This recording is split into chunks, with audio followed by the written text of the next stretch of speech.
Christie Cooper joins us now. And Christie, where are the boys now? Jen, the 4-year 10 boys from Brentwood Secondary College have been flown home from the Gold Coast and now have to face their parents after they were caught taking the hallucinogenic drug LSD while on a Year 10 school camp in Queensland. Paul has been living here in the middle of the forest for several years. The only way in or out is via a small walking track, and yet somehow he's managed to create somewhat of a village all by himself. He is then expected to face the Geelong Magistrates Court tomorrow. As for those improvised explosive devices, well, they haven't been found yet. Christie Cooper joins us now from Altona with the exclusive details. And Christie, what more can you tell us? Good evening, Peter. This afternoon, a 21-year-old Adela Heyman was taken into custody after giving himself up.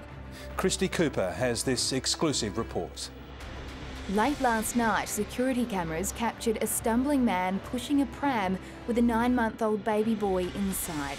He parked the pram alongside a busy road, then seemed to lose interest in the child as he kicked around some rubbish. Soon after, his reflection in the window shows him boarding a tram, abandoning his helpless baby in the winter night. Christie Cooper's coverage of 3 fatal car crashes earned her the TAC Towards Zero Road Safety Quill. Christie Cooper won Best Use of Digital or Social Media for her story on the rescue of a French yachtsman. Well, this might be a little bit different to the traditional ice bucket challenge. You can certainly feel the freeze up here at the top of Mount Hotham. The stuff behind the match, the reason why it's being played, is terrific. Their father was arrested and taken into custody. 7 News can reveal he had previously been charged with plotting terror attacks, but was later acquitted. Live now to Christie Cooper at Broadmeadows. And Christie, what more can you tell us about the investigation?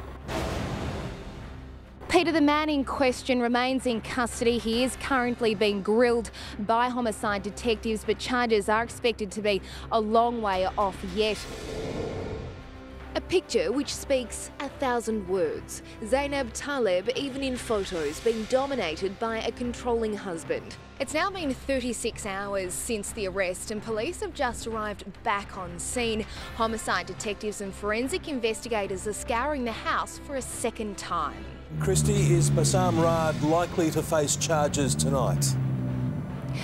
Peter, the early indications are that yes, he is likely to face charges tonight, but it's already quite unusual that he has been interviewed for such a long period of time. It's now been 2 days that he's been held here at the Broadmeadows police station without charge. If you're looking for a way to support the cause without plunging into an icy cold pool, I have some good news. All you have to do is jump online to freezemnd.com and donate. As well as improvements to the emergency department, an extra $18 million will be spread around other parts of the hospital. This is what fire crews were confronted by last night as the Grampians blaze jumped over the Western Highway. Proceed with extreme caution. Repeat, extreme caution. This house has been in the Carter family for 174 years. It was bought by Jim's ancestors 6 generations ago.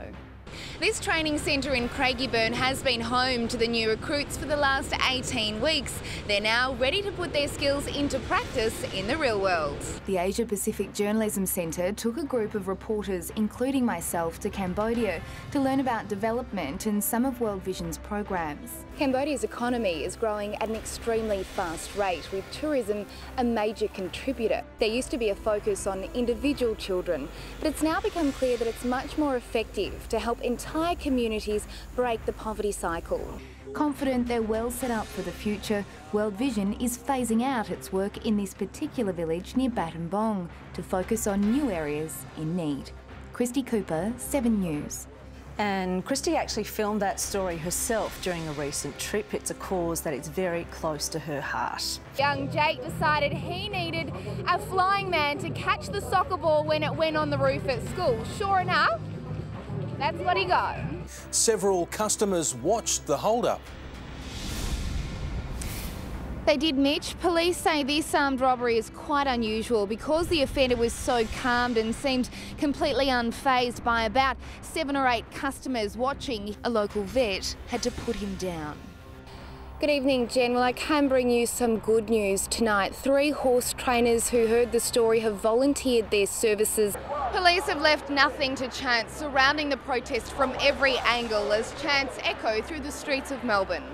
It's now been 4 months since the attack and Caleb still hasn't had the confidence to go back to work. He says as long as he knows the shooter is still out in the public, he'll be living in fear.